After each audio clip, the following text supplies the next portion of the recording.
आज सुबह में एक विद्वान लड़का मुझे मिलने के लिए आया था। बहुत संस्कृत का प्रकांड पंडित था। 25 साल की आयु वाला था, एकदम छोटी उम्र वाला, लेकिन इतना संस्कृत का स्पेशलिस्ट था। तो उसके साथ मेरी वार्तालाप यही हुआ कि 18 पुराण में जिनका पुराण है उनकी महिमा है। गरुड़ पुराण है तो गरुड़ जी की महिमा है, गरुड़ ही श्रेष्ठ हैं। तो क्या गरुड़ जी की पूजा करें?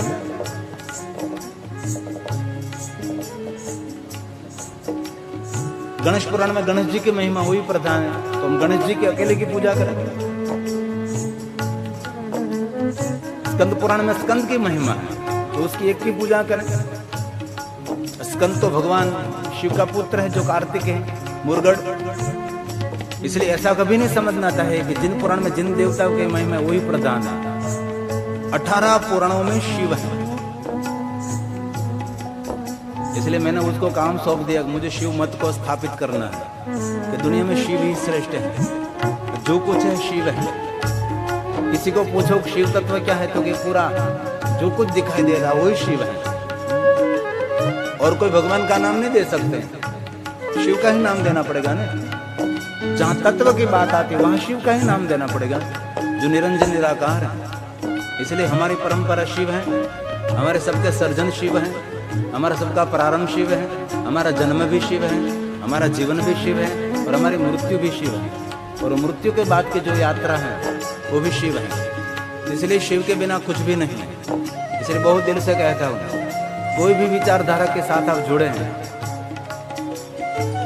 शिव को जो नहीं माना और शिव का भजन नहीं किया आपने, तो समझ लेना चाहिए शिव महापुराण में कहा है सभी देवता अपाहिज है।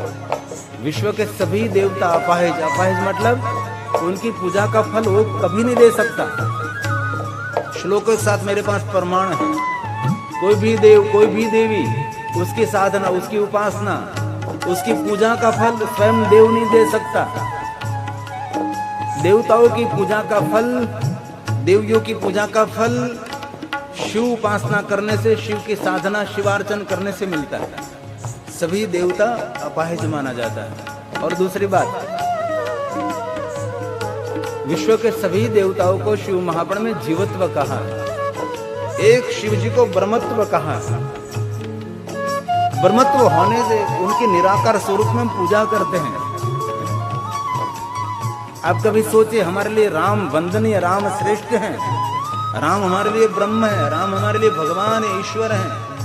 लेकिन थोड़ा सा गहराई से देखे, राम ने किसकी साधना की? राम किसके शरण में चरण में थे? हमारे लिए कृष्ण परम पिता है और जगत गुरु है कृष्ण जी, हमारे लिए परम वंदनीय भगवान है।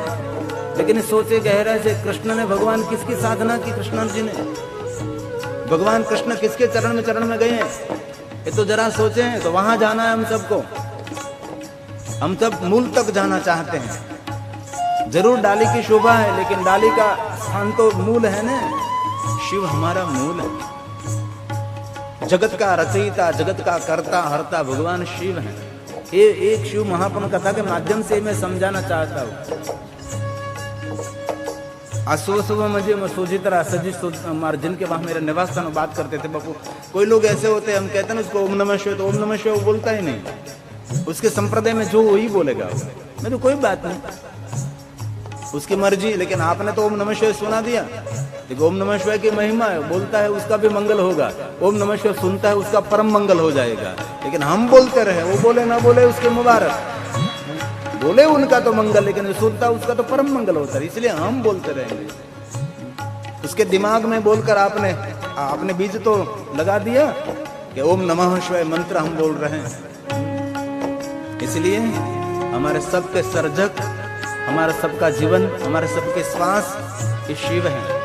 जन्म भी शिव, जीवन भी शिव, मृत्यु भी शिव है, और मृत्यु के बाद की अनंत यात्रा शिव है।